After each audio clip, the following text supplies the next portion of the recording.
When shall we three meet again? In thunder, lightning, or in rain? When the hurly-burly's done, when the battle is lost and won. Oh, that air will be the set of sun. Where the place? Upon the heath, darling. There to meet with Macbeth. I come, Grey Malkin. Paddock calls. Anon. Catch you later. Fair is foul, and foul is fair. Hover through the fog and filthy air. Fair is foul, and foul is fair. Hover through that fog in the filthy air. Fair is foul, and foul is fair. You hover through that stankin' filthy air.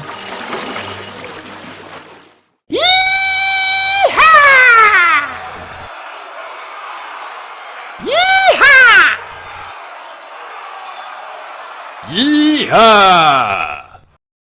Oh, what bloody man is that? This is the sergeant, who like a good and hardy soldier, fought gainst my captivity. The apple is stood as two spent swimmers that do clean together and choke their art.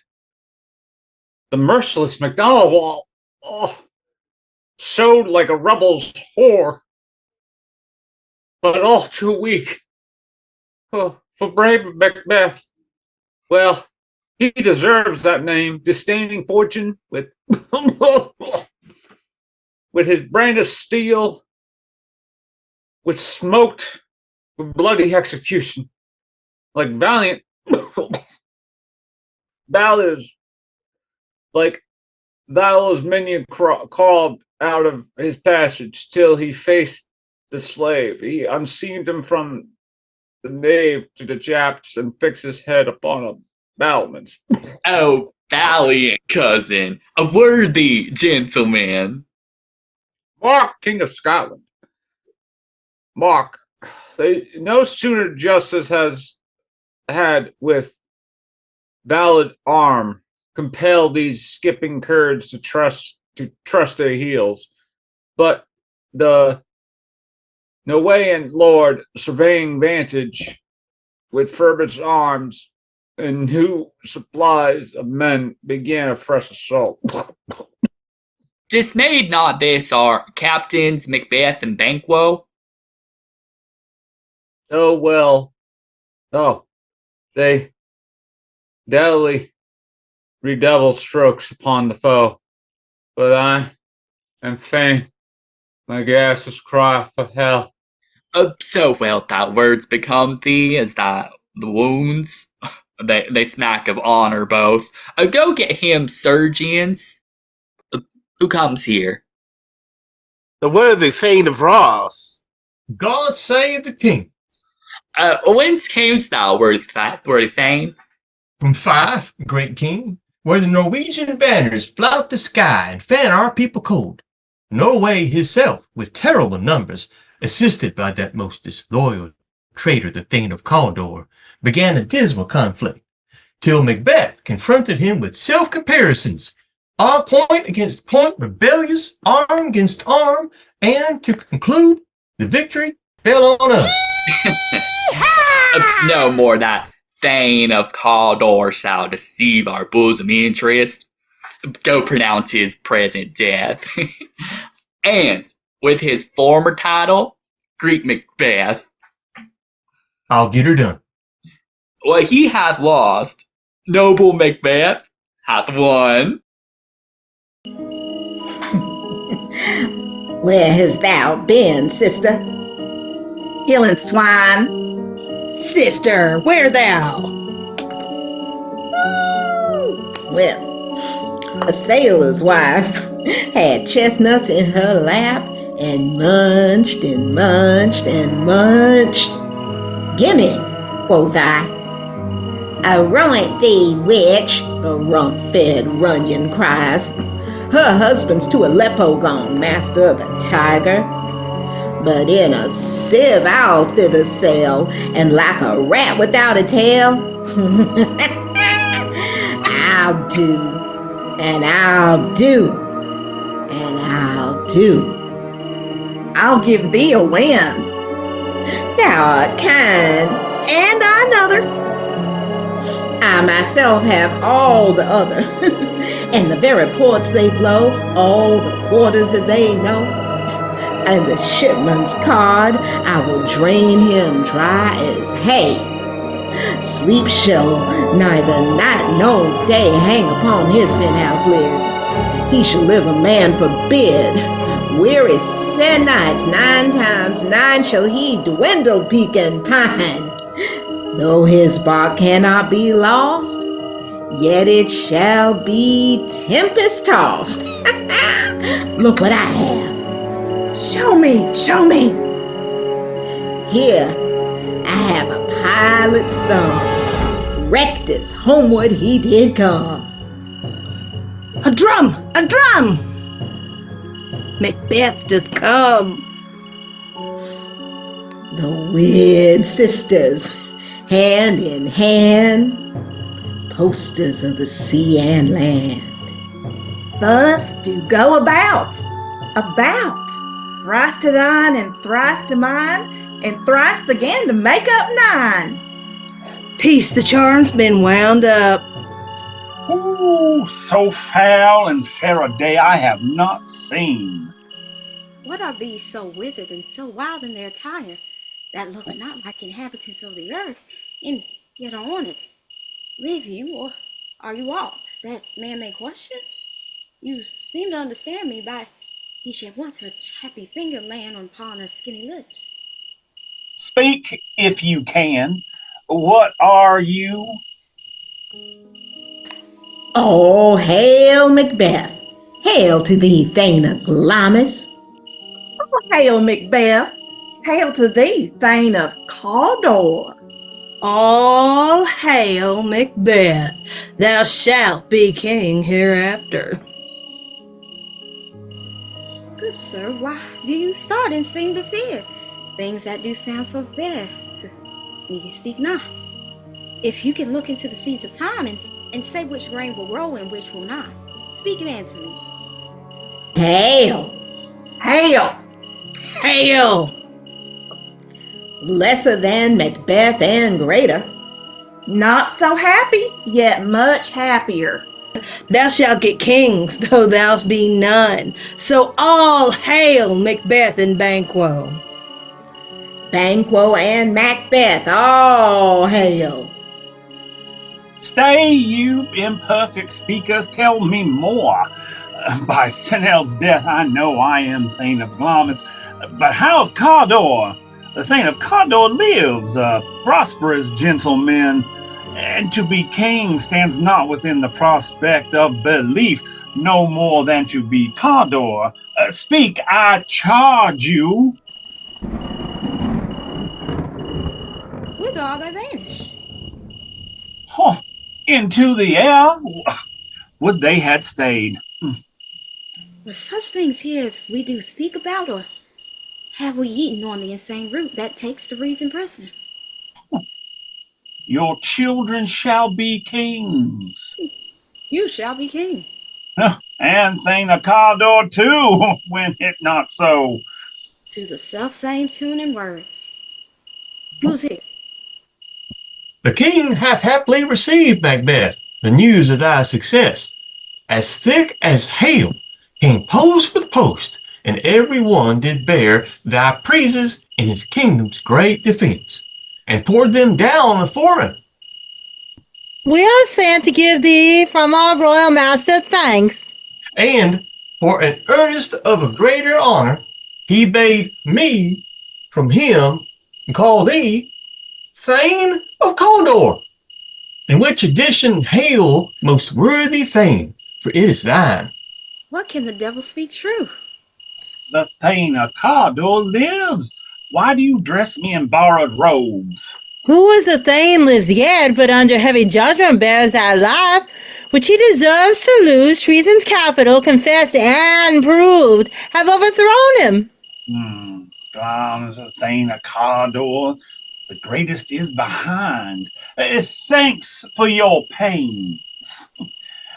Do not hope your children shall be kings when those that gave the Thane of Cawdor to me promise no less to them.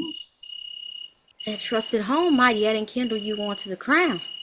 Besides that Thane of Cawdor, but 'tis strange, and oftentimes to win us to our harm, the instrument of darkness tell us truth, win us with honest trifles, to betrays in deepest consequence. Cousins, a word I pray. Two truths are told. This supernatural soliciting cannot be good. If ill, why hath it given me earnest of success? Commencing in a truth? I am Thane of Cawdor. If good, why do I yield to that suggestion whose horrid image doth unfix my hair and make my seated heart knock at my ribs against the use of nature? Look how our partners wrapped. If chance will have me king, why, chance may crown me without my stir. New horrors come upon them, like our strange garments. Cleave not to their mold, but with the aid of use. Worthy Macbeth, we say upon your leisure. Kind gentlemen, let us, toward the king, think upon what hath chanced in it. More time, let us speak our free hearts, each to each other. Very gladly. Till then, enough. Come, friends. Is execution done on Cawdor? My liege, I have spoke with one that saw him die, who did report that very frankly he confessed his treason, implored your highness's pardon, and set forth a deep repentance. Nothing in his life became him like believing it. He was a gentleman on whom I built an absolute trust. Oh, worthiest cousin, the sin of my ingratitude even now was heavy on me, more as thy do than more than all can pay. The service and the loyalty I owe in doing it pays itself.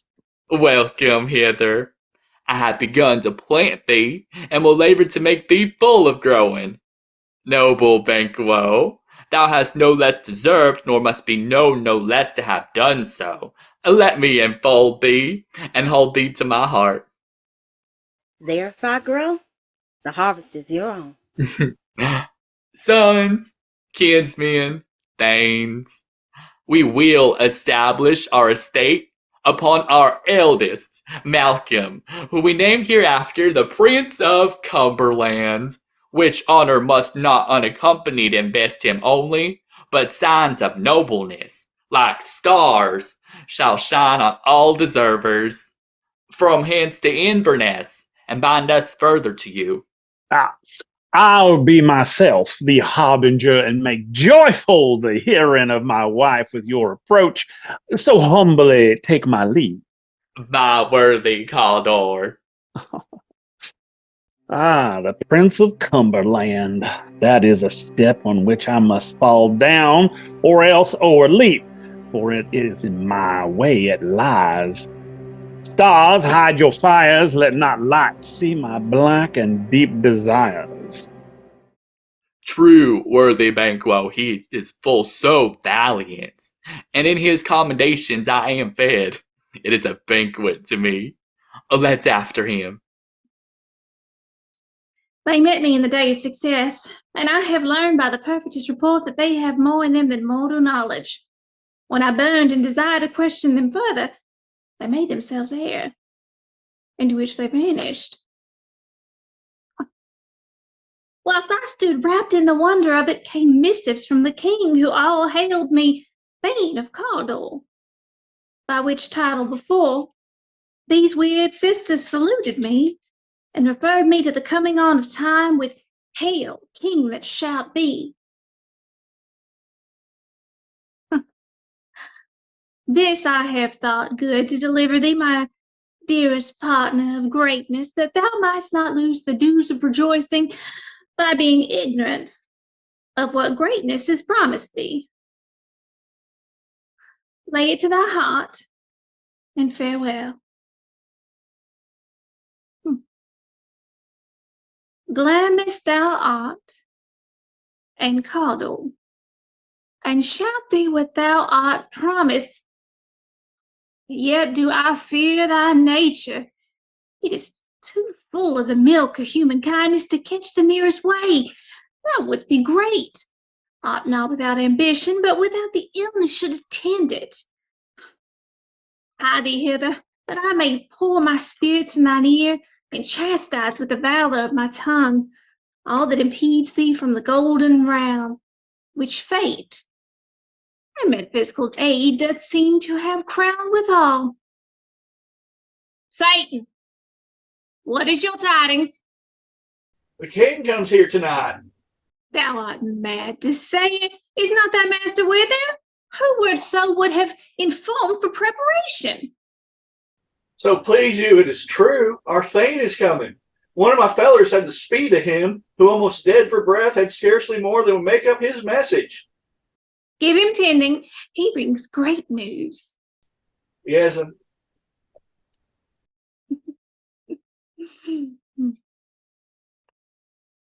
Come, you spirits that tend on mortal thoughts, unsex me here, and fill me from the crown to the toe top full of direst cruelty. Make thick my blood.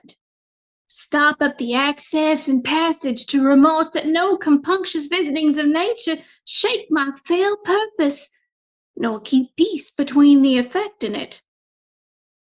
Come to my woman's breasts, and take my milk for gall, you murdering ministers, wherever in your sightless substances you wait on nature's mischief.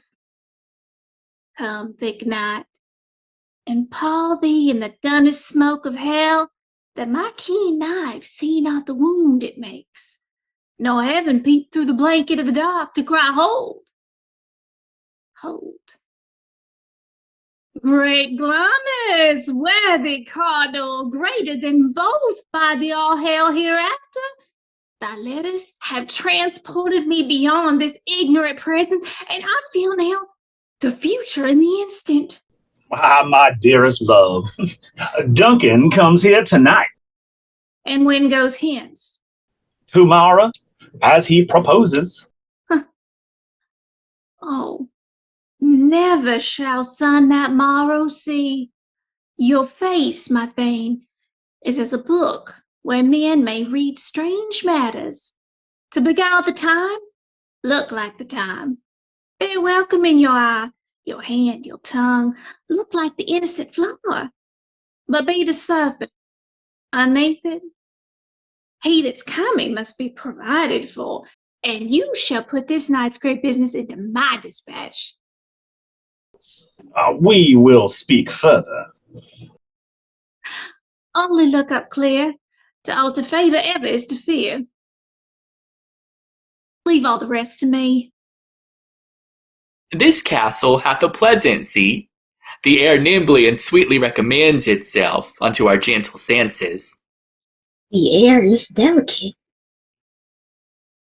See, our honored hostess. The love that follows us sometime is our trouble, which still we thank is love. Fair and noble hostess, we are your guests tonight. Your servants ever have theirs themselves and what is theirs in compt to make their audit at your highness's pleasure, still to return your own. Give me your hands. Conduct me to mine host. We love him highly, and shall continue our graces towards him. By your leave, hostess. If it were done when 'tis done, then 'twere well it were done quickly. If the assassination could trammel up the consequence and catch with his surcreased success, that but this blow might be the be-all and the end-all here. He's here in double trust. First, as I am his kinsman and his subject, strong both against the deed, then as his host, who should against his murderer shut the door? I don't not bear the knife myself. Besides, this Duncan hath borne his faculties so meet that hath been so clear in his great office that his virtues will plead like angels, trumpet-tongued against the deep damnation of his taking off. I have no spur to pick the sides of my intent, but only vaulting ambition, which o'erleaps itself and falls on the other. How now? What news? He is almost supped. Why have you left the chamber? Hath he asked for me? Know you not he has? We will proceed no further in this business. He hath honored me of late, and I have bought golden opinions from all sorts of people, which would be worn now in their newest gloss, not cast aside so soon. Was the hope drunk wherein you dressed yourself? Hath it slept since, and wakes it now to look so green and pale at what it did so freely? From this time, such I count thy love. Here to be the same in thine own act and valor as thou art in desire? Prithee, peace. I dare do all that may become a man. Who dares do more as none? What beast was then that made you break this enterprise to me? When you durst do it, then you were a man. And to be more than what you were, you would be so much more than man. Nor time, nor place did then adhere, and yet you would be both. They have made themselves, and that their fitness now does unmake you. I have given suck, and know how tender 'tis the love the babe that milks me. I would, while it was smiling on my face, have plucked thy nipple from his boneless gums and dashed its brains out, had I so sworn as you have done to this. But if we should fail? We fail. But screw your courage to the sticking place and we'll never fail.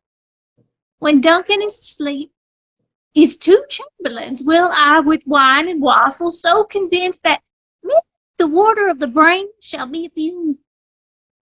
When in swinish sleep their drenched nature lies in a death. What cannot you and I perform upon the unguarded Duncan?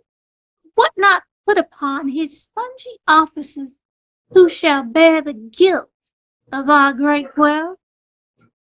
Will it not be received when we have marked with blood those sleepy 2 of his own chamber and used their daggers that they have done it? Who dares receive it other, as we shall make our graves, and clamor roar upon his death? I am settled, and bend up each corporal agent to his terrible feet. Away, and mark the time with fairest show. False face must hide what the false heart doth know.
How goes the night, boy? The moon is down. I have not heard the clock. And she goes down at 12. I take it 'tis later, sir. Hold, take my sword. A heavy summon lies like lead upon me, and yet I will not sleep. Merciful powers restraining me, the cursed thoughts that nature gives way to in repose. Give me my sword. Who's there? a friend. Well, sir, not yet at rest. The king's abed, he hath been an unusual pleasure, and set forth great largesse for your offices. I dreamt last night of the three weird sisters. To you they have shown some truth. I think not of them. Yet, when we can entreat an hour to serve, we would spend it in some words upon that business, if you would grant the time. At your kindest leisure. Good repose thee a while. Thanks, sir. A lot to you. Is this a dagger which I see before me? The handle toward my hand. Come, let me clutch thee. I have thee not, and yet I see thee still. Art thou not, fatal vision, sensible to feeling at the sight? Or art thou but a dagger of the mind, a false creation?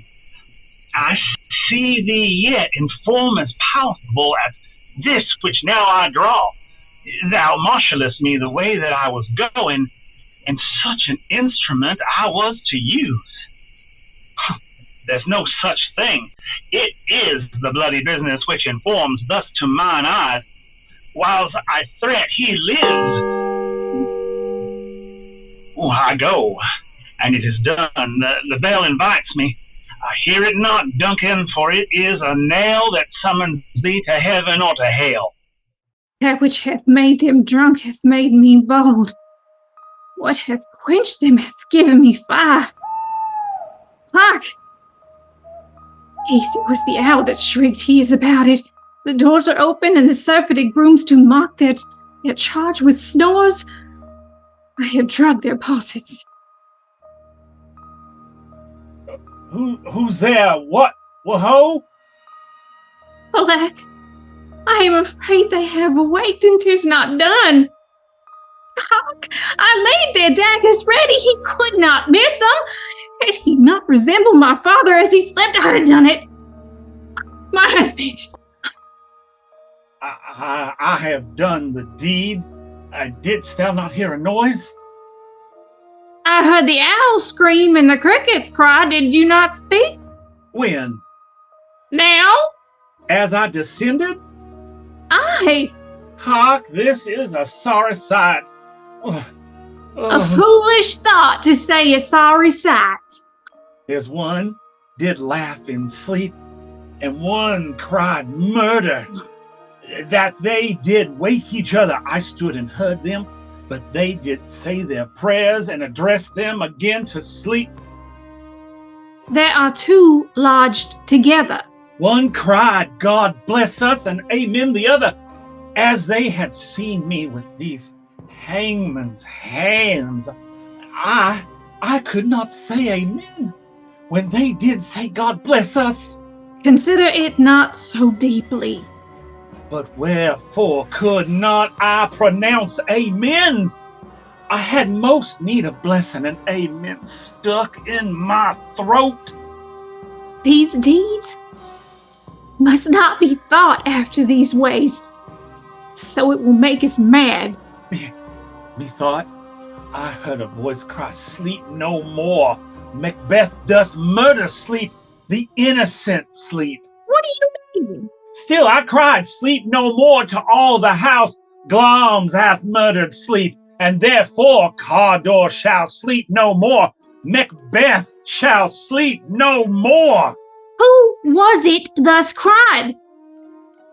Why, worthy Thane, you do unbend your noble strength to think so brain-sickly of things. Go get some water and wash this filthy witness from your hand. Wash from these sickness from the place they must lie there. Go carry them and smear the sleepy grooms with blood.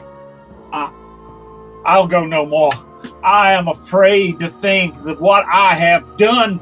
Look on again, I dare not. Infirm of purpose, give me the daggers. If he do bleed, I'll gild the faces of the grooms withal. They must seem their guilt.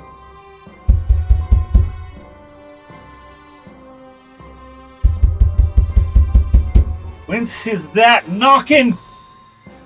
How is it with me whenever a noise appalls me? Oh, what hands are here? They pluck out mine eyes. Will all great Neptune's oceans wash this blood clean from my hand? No! This, my hand, will rather the multitudinous seeds of Incardidin making the green one red. My hands are of your color, but I shame to wear hearts so white.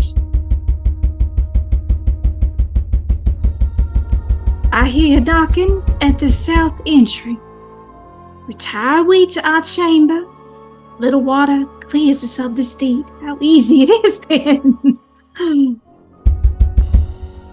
Hark. More knocking. Get on your nightgown. Last occasion, call us and show us to be watchers. Be not lost so poorly in your thoughts. Know my deed, for best not know myself. Wake Duncan with thy knocking, I wouldst thou couldst. There's a knocking indeed. If a man were porter of Hellgate, he should have old turning the key. Knock, knock, knock. Who's there in the name of Beelzebubba? Here's a farmer that hanged himself on the expectation of plenty. Come in time, have napkins enough about you. Here you'll sweat for it. Knock, knock. Who's there in the other devil's name?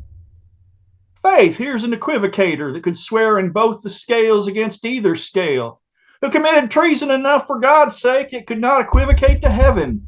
Oh, come in, equivocator. Knock, knock, knock. Who's there?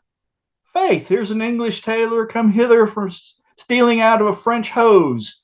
Come in, tailor. Here you may roast your goose. Knock, knock. Never at quiet. What are you? This place is too cold for hell. I'll devil porter it no longer. I'd thought to let in some of all professions that go the primrose way to the everlasting bonfire. Anon, anon. Pray you remember the porter. Was it so late, friend, ere you went to bed that you do lie so late? Faith, sir, we were carousing till the second cock. And drink, sir, is a great provoker of three things. What three things does drink especially provoke? Marry, sir, nose painting, sleep, and urine. Lechery, sir, it provokes and unprovokes. It provokes a desire, but it takes away the performance. It sets him on, and it takes him off. It persuades him and disheartens him, makes him stand to, and not stand to. Is thy master stirring? Our knocking has awakened him. Here he comes. I pray you remember the porter. Good morrow, noble sir. Ah, good morrow, both. Is the king stirring, worthy Thane? Not yet. He did command me to call timely on him. I have almost slipped the hour. I'll bring you to it. I know this is a joyful trouble to you, but yet 'tis one. The labor we delight in physics pain. This is the door. I'll make so bold to call, for 'tis my limited service. Goes the king hence today? Oh, he does. He did appoint so. The night has been unruly, where we lay. Our chimneys were blown down, and, as they say, lamentings heard in the air. Strange screams of death. Some say the earth was feverish and did shake. 'Twas a rough night. My young remembrance cannot parallel a fellow to it. Oh, horror, horror, horror! Tongue no heart, cannot conceive nor name thee. What's the matter? Confusion now hath made his masterpiece. Most sacrilegious murder hath broke up the Lord's anointed temple and stole thence the life o'er the building. What's you say? The life? Mean His Majesty? Approach the chamber and destroy your sight. Do not bid me speak. See and then speak yourselves. Awake, awake! Ring the alarm bell, murder and treason. Banquo, Malcolm, awake! Shake off this down and sleep, death's counterfeit, and look on death itself. As from your graves rise up and walk like sprites, to countenance this horror, ring the bell. What is this business that such a hideous trumpet calls the parley to sleepers of this house? Speak! Well, speak! Our royal master's murdered. What? In our house? Well, anywhere. Dear, doth I prithee contradict thyself and say it is not so? What is amiss? You are and do not know. The spring, the head, the fountain of your blood is stopped. The very source of it is stopped. Your royal father's murdered. Oh, by whom? Those of his chamber, as it seemed, had done it. Their faces and hands were as bandaged with blood. So were their daggers, which unwiped we found upon their pillows. They stared and were distracted. No man's life was to be trusted with them. Oh, yet I do repent me of my fury that I did kill them. Wherefore did you so? Here lay Duncan, his silver skin laced with his golden blood, and his gashed stabs looked like a breach in nature for ruin's wasteful entrance. There, the murderers, steeped in the colors of their trade, their daggers unmannerly breached with gore. Who could refrain? That had heart to love, and in that heart courage to make love's known. Oh, I've got the vapors. Someone help me. Help me. Look to the lady. Yes, and let us meet and question this most bloody piece of work. To know it further, fears and scruples shake us. Yeah, let's briefly put on manly readiness and I'll meet in the hall together. Well contented. Let's not consult with them. To show an unfelt sorrow is an office which the false man does easy. Out to England. There's daggers and men's smiles. The nearer blood, the nearer bloody. This murder's shaft that's shot hath not yet lighted. And our safest way is to avoid the aim. Therefore, to horse. I have seen hours dreadful and things strange, but this sore night hath trifled former knowings. Oh, here comes the good Macduff. How goes the world, sir, now? Why, see you not? Is it known who did this more than bloody deed? Those that Macbeth has slain. Alas the day.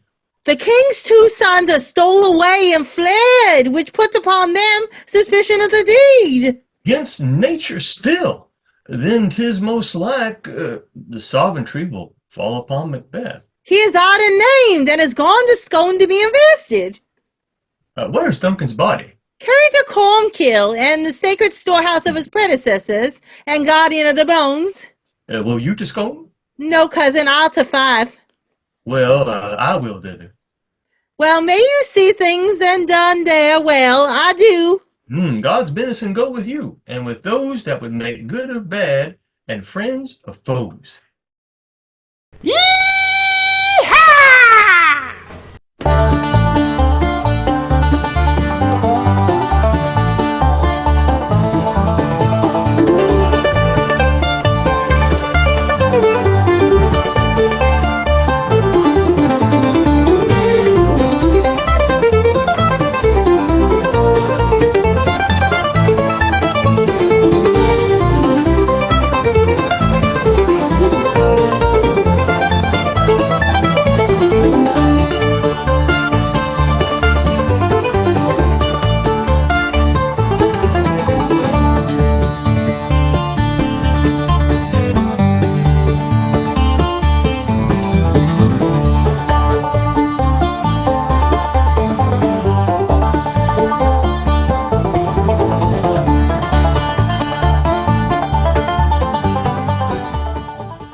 has it now, King Caldor Glamis, all, as the weird women promised, and I fear thou'st placed most foully forth. Yet it was said it should not stand in thy posterity, but that myself should be the root and father of many kings. If they come true from them, may they not be my oracles as well, and set me up in hope. But hush, no more. Ah, here's our chief guest.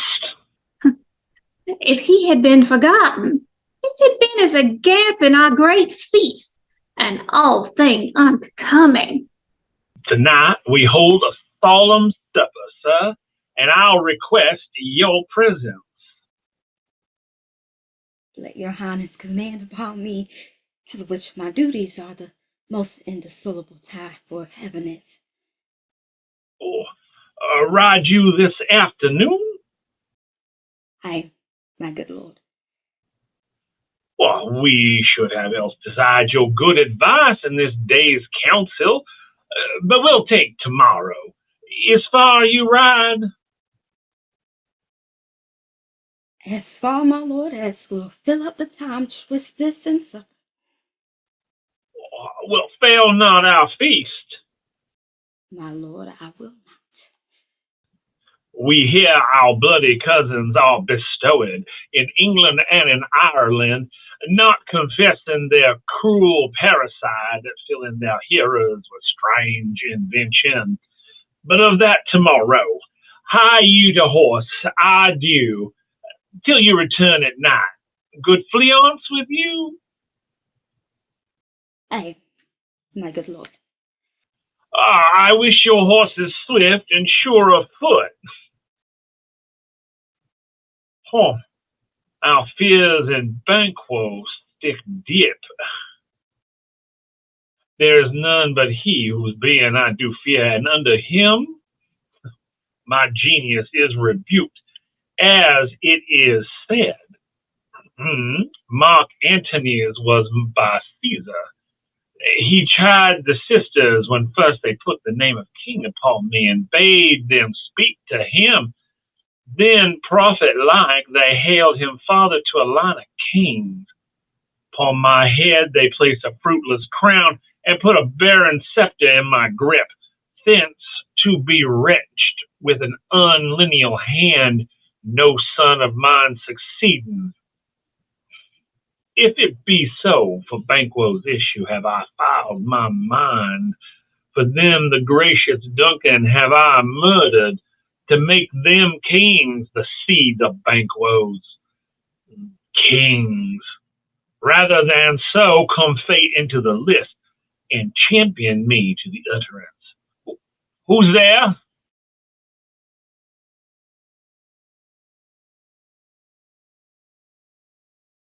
Was it not yesterday we spoke together? It was, so please your highness. Well then, now have you considered of my speeches? Know that it was he in the times past which held you so under the fortune which you thought had been our innocent self. You made it known to us. I did so, and went further, which is now our point of second meeting. Did you find your patience so predominant in your nature that you can let this go? Both of you? No, Banquo was my enemy. True, my lord. True, my lord.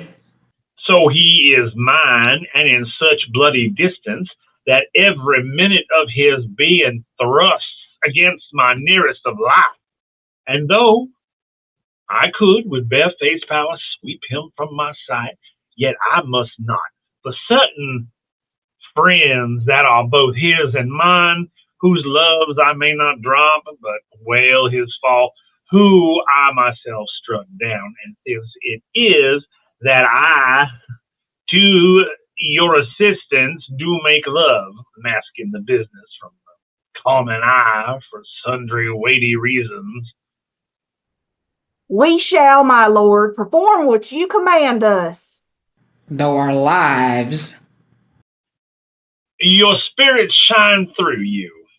Within this hour at most, I will advise you where to plant yourselves, acquaint you with the perfect spy of the time, the moment ought for most be done tonight. Resolve yourselves upon, I'll come to you anon. We are resolved, my lord. We are resolved, my lord. I'll call upon you straight, abide within. It is concluded. Banquo, thy soul's fight. If it find heaven, must find it out tonight. Is Banquo gone from court? Ah, ma'am, but returns again tonight. Say to the king I would attend his leisure for a few words. Ma'am, I will. Nights had all spent where our desires got without content. 'Tis safer to be that which we destroyed than by destruction dwell in doubtful joy. Oh, how now, my lord, why do you keep alone? Things without our memory should be without regard. What's done is done.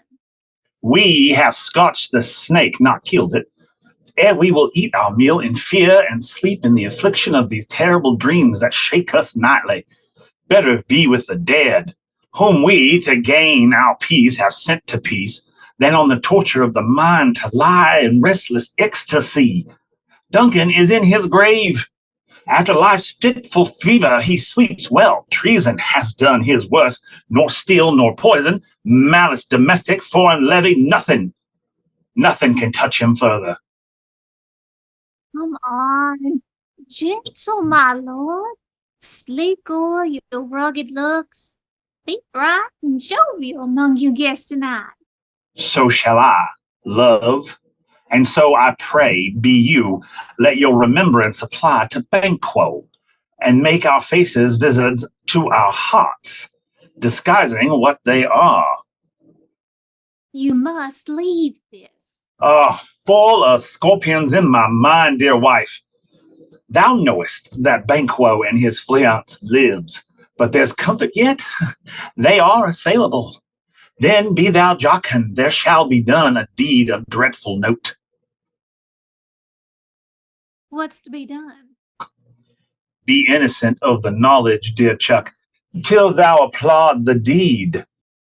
Thou marvelest at my words, but hold thee still. Things have begun to make strong themselves by ill, so prithee, go with me. But who did bid thee join with us? Macbeth. He needs not our mistrust, since he delivers our offices and what we have to do to the direction just. Then stand with us. The west yet glimmers with some streaks of day. Now spurs the lated traveler apace to gain the timely end, and near approaches the subject of our watch. Hark! I hear horses. Give us a light there. Help. Then 'tis he. The rest that are within the note of expectation already in the court. His horses go about. A light! A light! 'Tis he! Stand to it. It will be rain tonight. Let it come down. Oh, treachery! Like a flint! Fly! Fly! Fly! Thou mayst revenge! Oh no! Who did strike out the light? Was not the way? There's but one down. The sun is fled. We have lost best half of our affair. Well, let's away and say how much is done.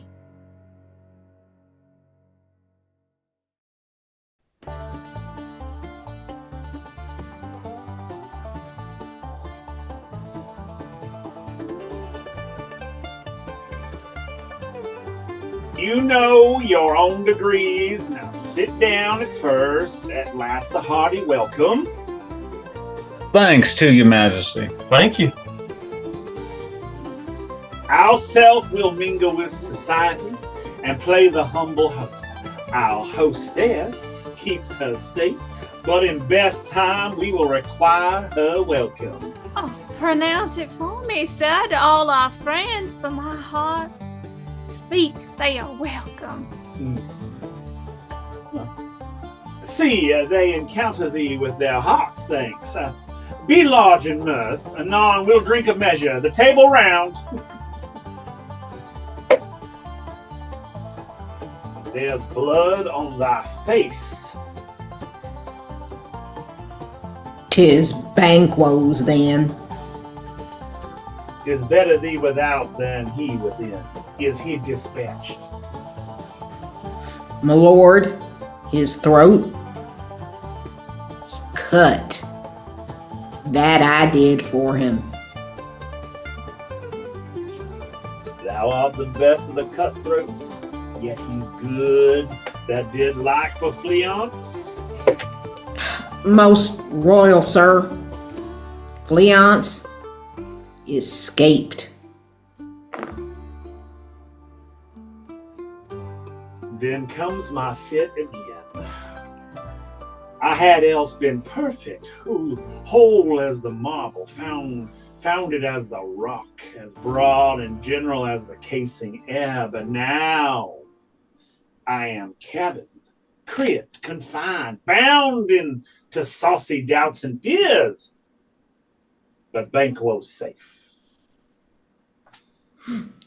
Ah, my good lord, safe in a ditch he bides, with 20 trenched gashes on his head. Thanks for that. Now, get thee gone. Tomorrow we'll hear ourselves again. My royal lord, you do not give the cheer. Our meeting would be bare without it.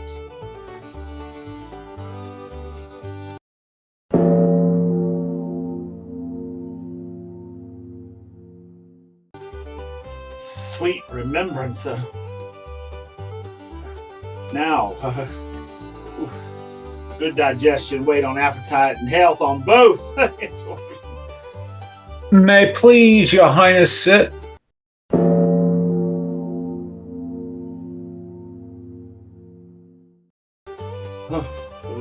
The table's full. Here is a place reserved, sir. Where? Here, my good lord. Where, what is that moves your highness? Which of you have done this? What? What, my good lord? Thou canst not say I did it. Never shake thy gory locks at me. Gentlemen, we should rise. His highness is not well. Oh, sit, worthy friends. My lord is often thus, and hath been from his youth. Pray you keep seat. The fit is momentary. Upon a thought, he'll be fine. He'll be fine. And but if you note him, you shall offend him and extend his passion. Feed and regard him not. Are you a man? I, and a bold one that dare look on that which might appall the devil. Proper stuff.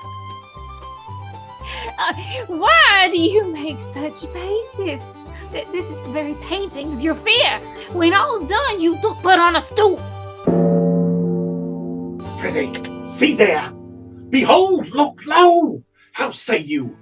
Why can't care I, if thou canst not speak too?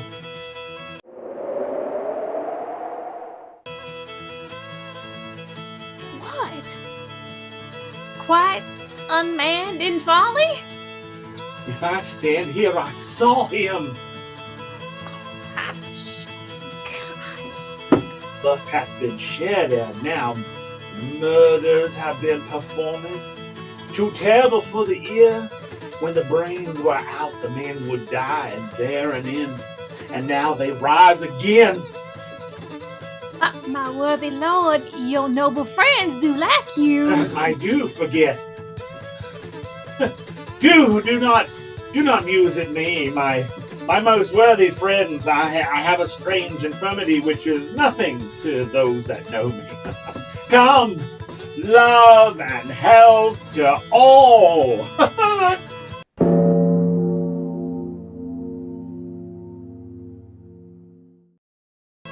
Give me some wine, fill full. I drink to the general joy of the whole table and to our dear friend Banquo, whom we miss. Would he were here. To all in him we thirst, and all to all. Our duties and the pledge. The pledge? Advance and quit my sight. Let the earth hide thee. Thy bones are marrowless. Thy blood is cold. Thou hast no speculation in thy eyes, which thou dost glare with. Think of this, good peers, but as a thing of custom. 'Tis no other. Intolerable shadow and real mockery hands! Why so, being gone, I am a man again. I pray you. Sit still, sit still. You have displaced the mirth, broke the good meeting with most admired disorder. Oh, can such things be? You make me strange even to the disposition that I owe, when now I think you can behold such sights and keep the natural ruby of their cheeks, when mine is blanched with fear. What sights, my lord? I pray you, speak not. He grows worse and worse. Questions enrage him, and once. Good night. Stand not upon the order of your going, but everybody just get out. Just get. Good night, and better health attend his majesty. You know. A kind good night to all. It will have blood. They say blood will have blood. Stones have been known to move and trees to speak. What is the night? Almost at odds with morning, which is which? How sayest thou that Macbeth denies his person at our great bidding? Well, did you send to him, sir? Oh, I will send. There's not a one of them, but in his house I keep a servant fed. I will tomorrow, and betimes I will to the weird sisters. More shall they speak, for now I am bent to know by the worst means the worst. I am in blood, stepped in so far that should I wade no more, returning whereas tedious as go o'er, strange things I have in head. That will to hand, which must be acted ere they may be scanned. You lack the season of all natures. You need to sleep.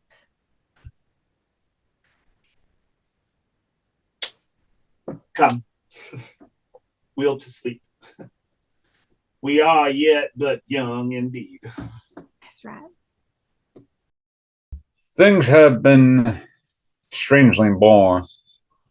The gracious Duncan was pitied of Macbeth. Merry, he was dead. And the right valiant Banquo walked too late.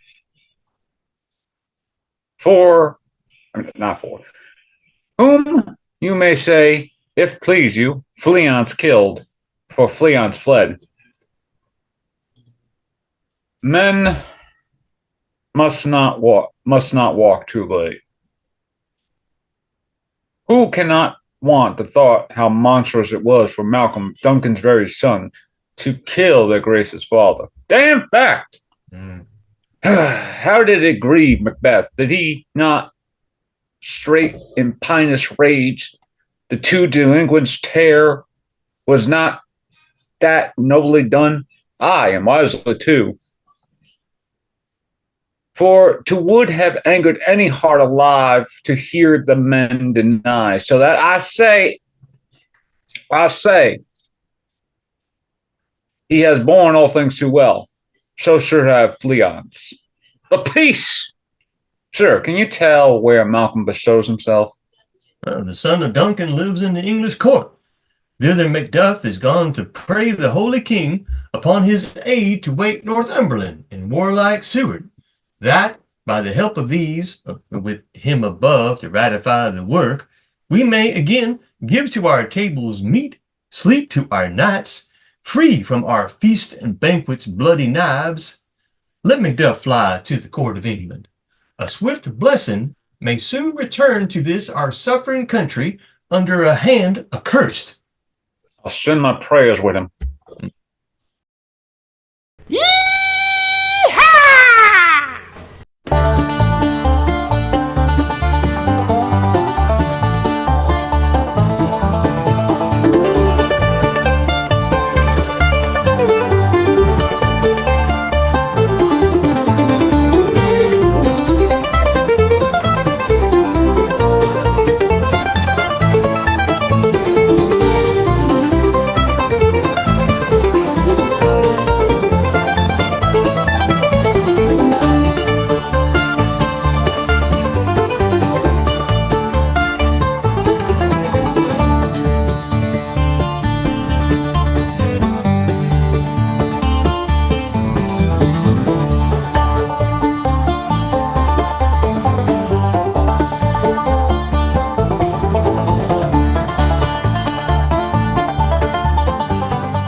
Thrice the brinded cat hath mewed.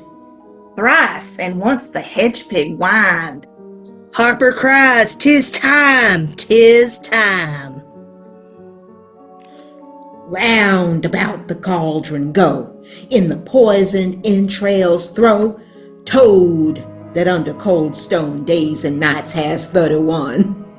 Sweltered venom sleeping got, boil thou first in the charmed pot.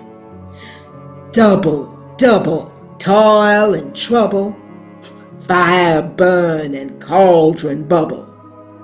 Double, double, toil and trouble, fire burn and cauldron bubble.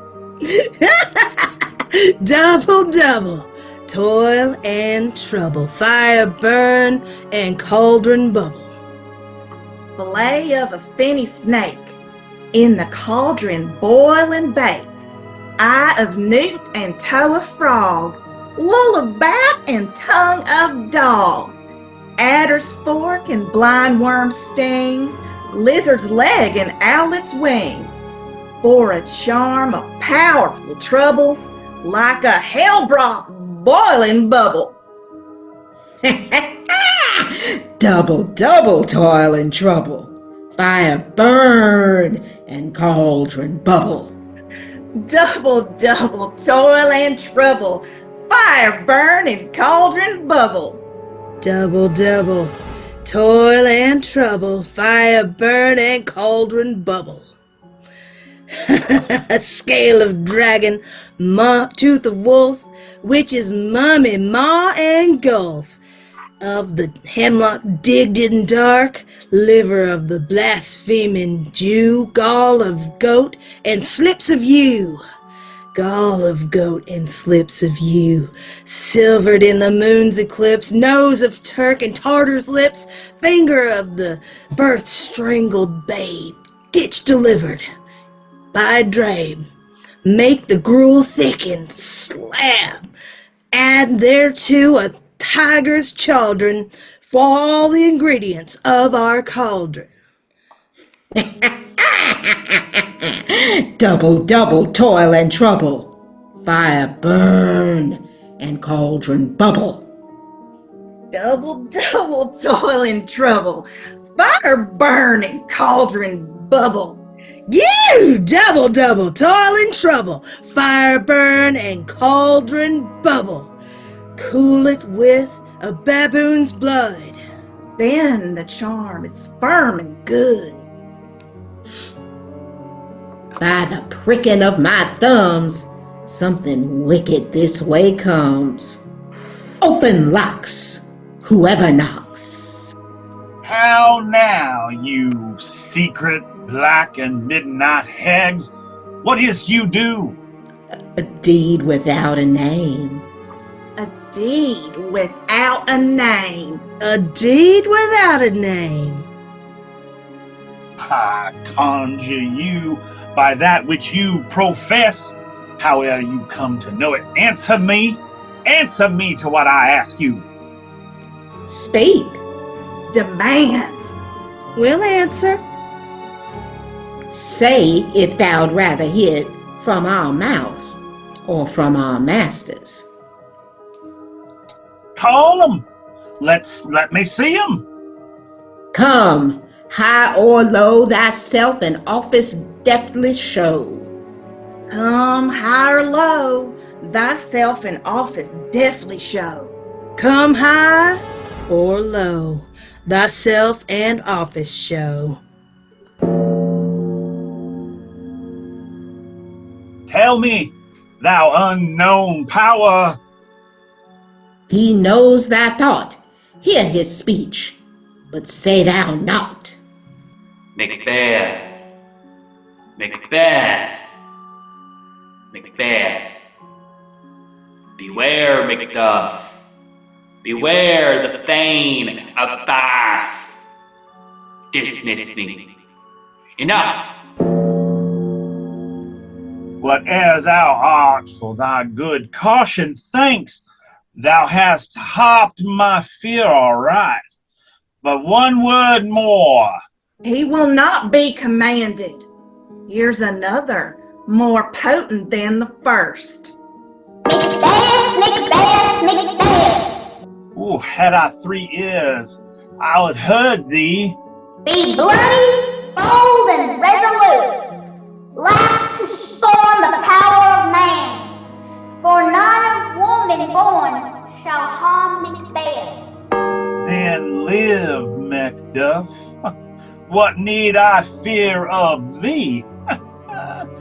But yet, I'll make assurance double sure, and take a bond of fate thou shalt not live.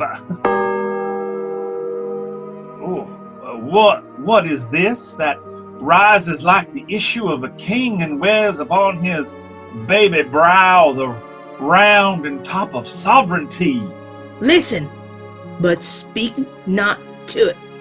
Be lion metal proud and take no care, who shapes the threats where conspirers are. Macbeth shall never vanquish be, until great Brennan, Wood, high Benson and Hill shall come against him. That will never be, yet my heart throbs to know one thing. Tell me, if your art can tell so much, shall Banquo's issue ever reign in this kingdom? Seek to know no more. Seek to know no more. Seek to know no more. I will be satisfied. Deny me this, and an eternal curse fall on you. Let me know. Why sinks that cauldron, and what noise is this? Show. Show. Show. Show his eyes and grieve his heart. Come like shadows, so depart. Show his eyes and grieve his heart. Come like shadows, so depart.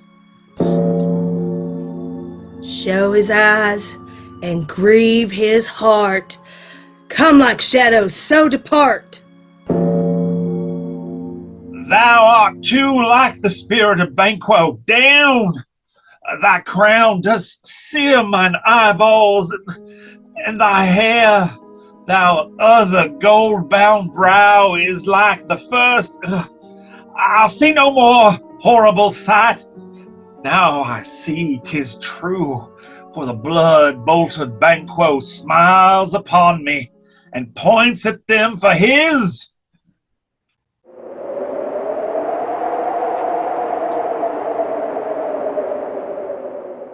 What? Is this so? Where are they? Gone? Oh, let this pernicious hour stand cursed in the calendar. Come in without there. What's your gracious will? Saw you the weird sisters? No, my lord. Came they not by you? No, indeed, my lord. Infected be the air whereon they ride, and damn it all those that trust in them. I did hear the galloping of horse. Who was came by? 'Tis 2 or 3. My lord, that bring you word Macduff has fled to England. Fled to England. Aye, my lord. The castle of Macduff I will surprise. Seize upon Fife. Give to the edge of the sword his wife, his babes, and all unfortunate souls that trace him in his line. No boasting like a fool, this deed I'll do before this purpose cool. But no more sights. What had he done to make him fly the land? You must have patience, madam. He had none. His flight was madness. When our actions do not, our fears do make us traitors. You know not whether it was his wisdom or his fear. Wisdom? To leave his wife? To leave his babes? His mansion and his titles in a place from whence himself does fly? He loves us not. All is the fear and nothing is the love. As little is the wisdom where the flight so runs against all reason. My dearest coz, I pray you school yourself. But for your husband, he is noble, wise, judicious, and best knows the fits of the season. I dare not speak much further, but cruel are the times when we are traitors and do not know ourselves. I take my leave of you. Shall not be long, but I'll be here again. Things at the worst will cease or else climb upwards to what they were before. My pretty cousin, blessing upon you. Fathered he is, and yet he's fatherless. I am so much a fool should I stay longer. It would but be my disgrace and your discomfort. I take my leave at once. Sarah, your father's dead. And what will you do now? How will you live? Birds do, Mother. What? With worms and flies? With what I get, I mean, and so do they. Poor bird. Thou'dst never fear the net nor lime, the pitfall nor the gin. Why should I, Mother? Poor birds they are not set for. My father is not dead, for all you're saying. Yes, he is dead. How wilt thou do for a father? Nay, how will you do for a husband? Why, I can buy me 20 at any market. Then you'll buy him to sell him again. Thou speakest with all thy wit, and yet in faith with wit enough for thee. Was my father a traitor, Mother? Aye, that he was. What is a traitor? Why, one that swears and lies. And be y'all traitors that do so? Everyone that does so is a traitor, and must be hanged. And must they all be hanged that swear and lie? Everyone. Who must hang them? Why, the honest men. Then the liars and swearers are fools, for there are liars and swearers enow to beat the honest man and hang up them. Now God help thee, poor monkey. But how wilt thou do for a father? If he were dead, you would weep for him. If you would not, it were be a good sign that I should quickly have a new father. Poor prattler, how thou talkest. Oh, bless you, fair dame. I am not to you known, though in your state of honor I am perfect. I doubt some danger does approach you nearly, if you will take a homely man's advice. Be not found here. Hence, with your little one, to fright you thus, methinks I'm too savage. To do worse to you were fell cruelty, which is too nigh your person. Heaven preserve you. I dare abide no longer. Whither should I fly? I have done no harm. But I remember now I am in this earthly world, where to do harm is often laudable, to do good sometime accounted dangerous folly.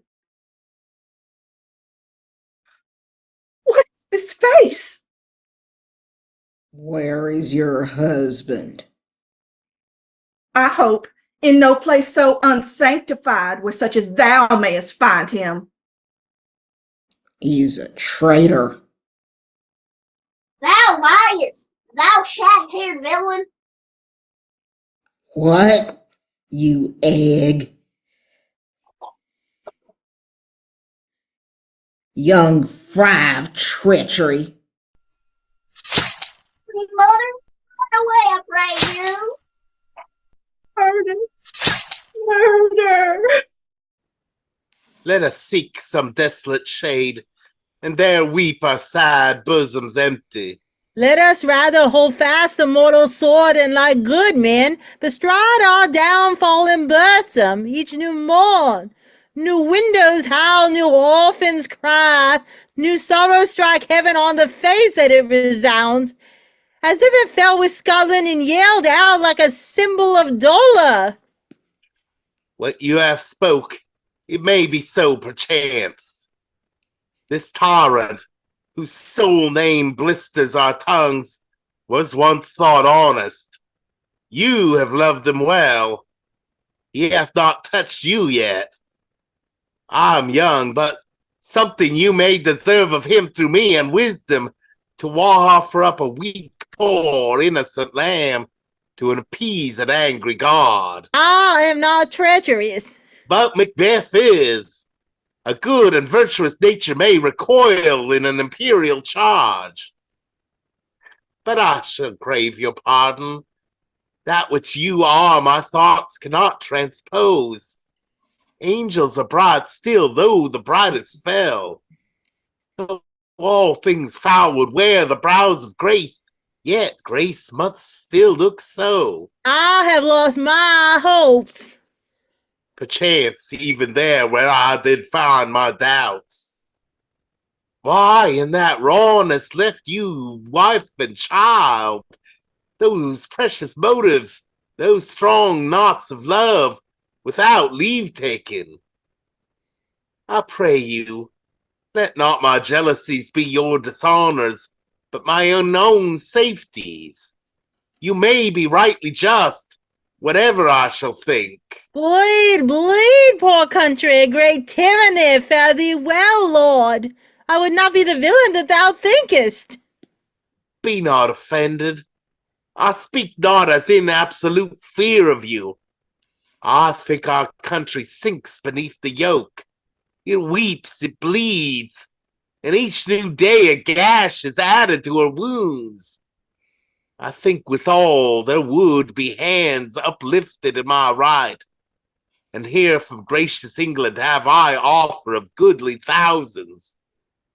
But for all this, when I shall tread upon the tyrant's head, or wear it on my sword, yet my poor country shall have more vices than it had before, more suffer and more sundry ways than ever, by him that shall succeed. What should he be? It is myself, I mean, in whom I know all the particulars of vice so grafted that when they shall be opened, black Macbeth will seem as pure as snow. Not in the legions of horrid hell can come a devil more damned, and evils to top Macbeth. I grant him bloody, luxurious, avaricious, false, deceitful, sudden, malicious, smacking of every sin that has a name. But there's no bottom, none, in my voluptuousness. Your wives, your daughters, your matrons, and your maids could not fill up the cistern of my lust. Better Macbeth than such a one to reign. Boundless in temperance, and nature is in tyranny. It hath been the untimely emptying of the habit throne, and the fall of many kings, but fear not yet to take upon you what is yours. You may convey your pleasures in spacious plenty, and yet seem cold the time you may so hoodwink. We have willing dames enough, there cannot be the vulture in you to devour so many as will to graciousness dedicate themselves, finding it so inclined. With this there grows a stanchless avarice that, were I king, I should cut off the nobles for their lands, desire his jewels and this other's house, and my more habit would be as a sauce to make me hunger more. This avarice sticks deeper, yet do not fear. Scotland hath forces to fill up your will. Of your mere own, all these are portable, with other graces weighed. But I have none. The king becoming graces as justice, verity, temperance, stableness, bounty, perseverance, mercy, lowliness, devotion, patience, courage, fortitude. I have no relish of them, but abound in the division of each several crime, acting at many ways. Nay, had I power, I should pour the sweet milk of concord into hell, uproar the universal peace, and found all unity on earth. Oh, Scotland, Scotland! If such a one be fit to govern, speak. I am as I have spoken. Fit to govern, no, not to live, O nation miserable, with an untitled tyrant blood as sceptered. When shalt thou see thy wholesome days again?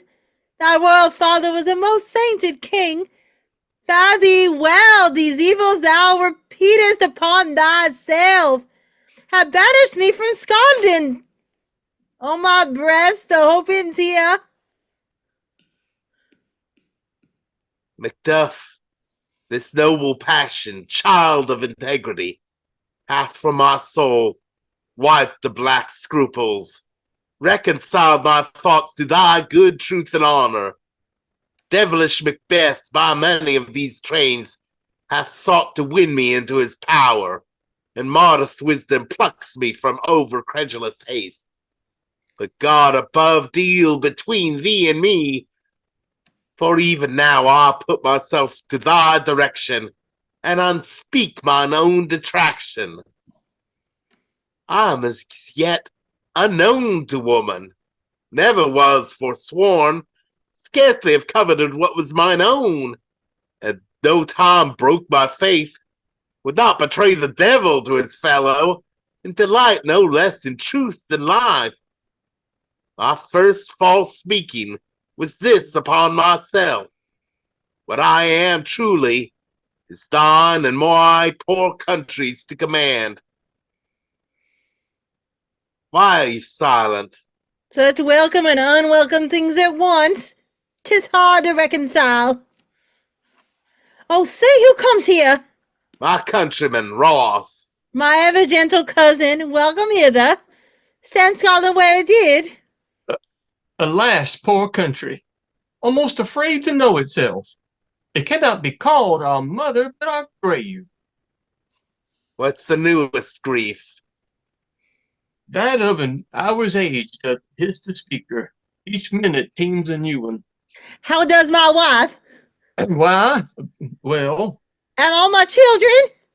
Well, too. The tyrant is not battered at their pace. No, they were well at peace when I did leave them. When I came hither to transport the tidings, which I have heavily borne, there ran a rumor of many worthy fellows that were out, which was to my belief witnessed rather, for that I saw the tyrant's power afoot.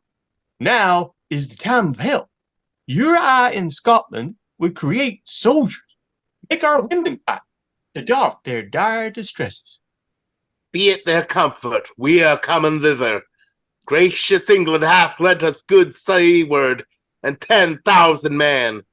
An older and a better soldier none than Christendom gives out.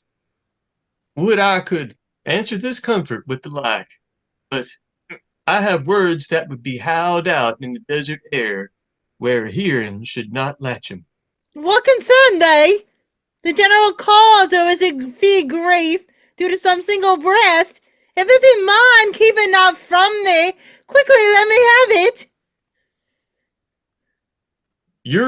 Your castle is surprised. Your wife and babies savagely slaughtered. Merciful heaven! My children too? Wife, children, servants, all that could be found. And I must be from thence, my wife killed too. I have said. Be comforted. Let's make us medicines of our great revenge to cure this deadly grief. He has no children. All my pretty ones at one fell swoop. Dispute it like a man. I shall do so, but I must also feel it as a man. I cannot remember such things were. They were more precious to me. Heaven rest them now. Be this the whetstone of your sword. Let grief convert to anger. Blunt not the heart, enrage it. Oh, I could play the woman with mine eyes and brag it with my tongue. But gentle heavens cut short all intermission, front to front. Bring thou this fiend of Scotland and myself within my sword's length, and set him if he escapes. Heaven forgive him too. Come, go we to the king. Our power is ready. Our lack is nothing but our leave. Macbeth is ripe for shaking. Receive what cheer you may. The night is long that never finds the day.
I have 2 nights watched with you, but can perceive no truth in your report. When was it she last walked? Well, since His Majesty went on to the field, I've seen her rise from bed, throw her nightgown upon her, unlock the closet, take forth paper, fold it, write upon it, read it, afterwards seal it, and again return to bed, yet all this while most fast asleep. A great perturbation in nature, to receive at once the benefit of sleep and do the effects of watching. In this slumbery agitation, besides her walking and other actual performances, what, at any time, have you heard her say? That, sir, which I will not report after her. You may to me, and 'tis most meet you should. Neither to you nor anyone, having no witness to confirm my speech. Lo you, here she comes. This is her very guise, and upon my life, fast asleep.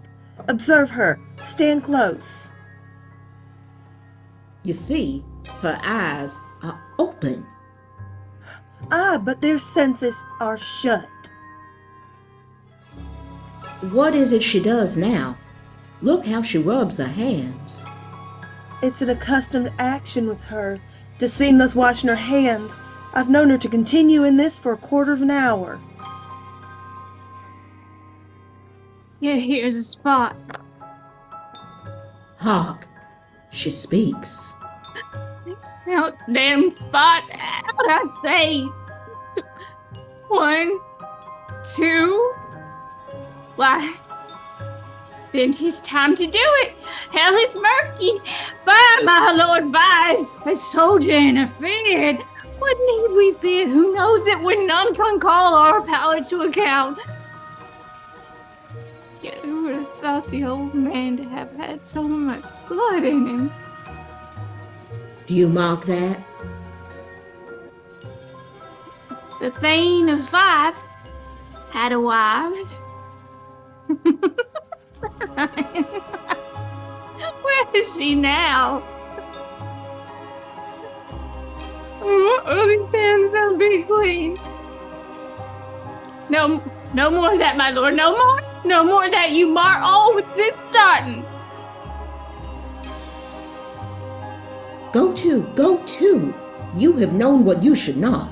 She has spoke what she should not. I'm sure of that. Heaven knows what she has known. Here's the smell of blood still. All the perfumes of Arabia will not sweeten this little...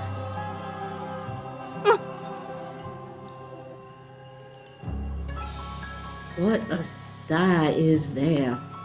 This disease is beyond my practice, yet I have known those which have walked in their sleep, who have died holily in their beds. Wash your hands. Put on your nightgown.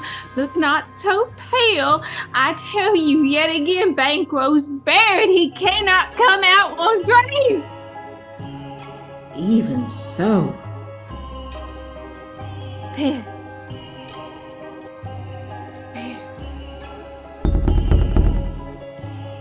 Someone's knocking at the gate.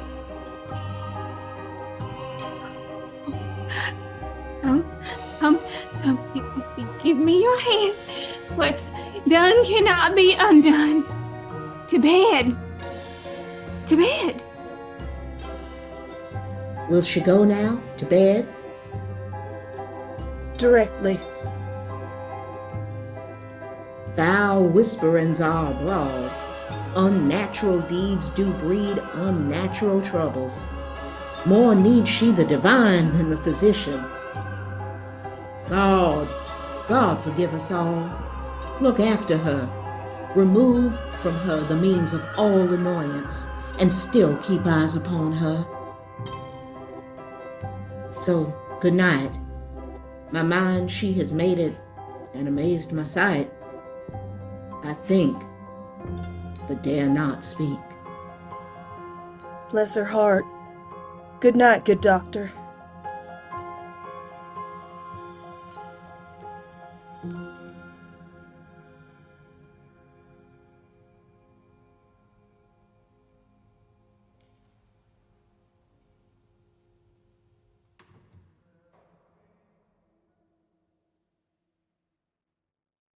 Bring me no more reports. Let them fly all, till Burnham Wood remove to Dunsinane.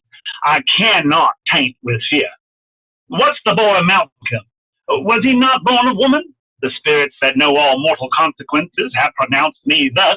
Fear not, Macbeth. No man that's born of woman shall ever have power over thee. Ooh, the devil damned thee black, thou cream-faced loon. Where goest thou, that goose look? There's 10,000 Geese, villain? soldiers, sir. Oh, prick thy face and overred thy fear, thou lily-livered boy. What soldiers? Patch, death of thy soul. Those linen cheeks of thine are countless to fear. What soldiers, whey-face? English force, so please you. Have lived long enough. My way of life is falling into the sear, the yellow leaf, and that which should accompany old age as honor, love, obedience, troops of friends I must not look to have, but in their stead curses, not loud, but deep-mouthed horner breath, which the poor heart would fain deny and dare not. How does your patient, doctor? Not so sick, my lord, as she is troubled with thick-coming fancies that keep her from her rest. Hear her of that. Canst thou not minister to a mind diseased? Pluck from the memory a rooted sorrow, raise out the written troubles of the brain, and with some sweet oblivious antidote cleanse the stuffed bosom of that perilous stuff which weighs upon the heart? Well, therein the patient must minister to himself. Throw physics to the dogs, I'll none of it. If thou couldst, doctor, cast the water of my land, find her disease, and purge it to a sound and pristine health, I would applaud thee to the very echo. That should applaud again. What rhubarb, Sam, or what purgative drug would scour these English hits? Hearest thou them? I will not be afraid of death in vain till Birnam Wood forest come to Dunsinane. Were I from Dunsinane away and clear, profit again should hardly draw me here. Cousins, I hope the days are near at hand. The chambers will be safe. What wood is this before us? The wood of Burnham. Let every soldier hew him down a bough and bear it before him. Thereby shall we shadow the numbers of our host and make discovery err and report of us. I'll get her done. Oh, we learn no other but the confident tyrant keeps steel in Dunsinane, and we'll endure our setting down before it. 'Tis his main hope, for where there is advantage to be given, both more and less have given him the revolt, and none serve with him but constrained things, whose hearts are absent too. Let our just censors attend the true event, and put we on industrious soldiership. The time approaches that will, with due decision, make us know what we shall say we have and what we owe. A thought speculative their unsure hopes relates, but certain issues stroke must arbitrate, towards which advance the war. Hang out our banners on the outward walls. The cry is still, they come. Our castle's strength will laugh a siege to scorn. Here, let them lie till famine and the ague eat them up. Were they not forced for those that should be ours, we might have met them careful, bid to bid, and beat them backward home. What is that noise? It's the cries of the women, my lord. I've almost forgot the taste of fizz. The time has been, my senses would have cooled to hear a night shriek, and my fell of hair would at a dismal treatise rouse and stir as life were in it. Yet I have supped full with horrors. The direness, familiar to my slaughterous thoughts, cannot once stop me. Wherefore was that cry? The queen, my lord, is dead. Well, she should have died hereafter. There would have been a time for such a word. Tomorrow and tomorrow and tomorrow creeps in this petty pace from day to day, to the last syllable of recorded time. And all our yesterdays have lighted fools the way to dusty death. Hour to hour, brief candle. Life's but a walking shadow, a poor player that struts and frets his hour upon the stage and then is heard no more. It is a tale told by an idiot, full of sound and fury, signifying nothing. Thou comest to use thy tongue, thy story quickly. Gracious my lord, I should report that which I say, but know not how to do it. Well, say, sir. I looked toward Burnham, and anon methought the wood began to move. Liar and slave. Let me endure your wrath, if it be not so. Within this 3 mile may you see it coming. I say, a moving grove. If thou speakest false, upon the next tree shalt thou hang alive, till famine claim thee. Now if thy speech be smooth, I care not if thou dost for me as much. I pull in resolution, and begin to doubt the evocation of the fiend that lies like truth. Fear not till Birnam Wood do come to Dunsinane. And now, A wood comes toward Dunsinane. Look, arm out! If this which he avouches does appear, there is nor flying hence nor tarrying here. I begin to be weary of the sun, and wish the estate of the world were now undone. But ring the alarm bell. Blow, wind. Come, rack. At least we'll die with the harness on our back. Now, near enough, your leafy screens throw down, and show like those you are. You, worthy uncle, shall with my cousin, your right noble son, lead our first battle. Worthy Macduff and we shall take upon what else remains to do, according to our order. Fare ye well. Do we but find the tyrant's power tonight? Let us be beaten if we cannot fight. Make all our trumpets speak and give them all breath, those clamorous harbingers of blood and death.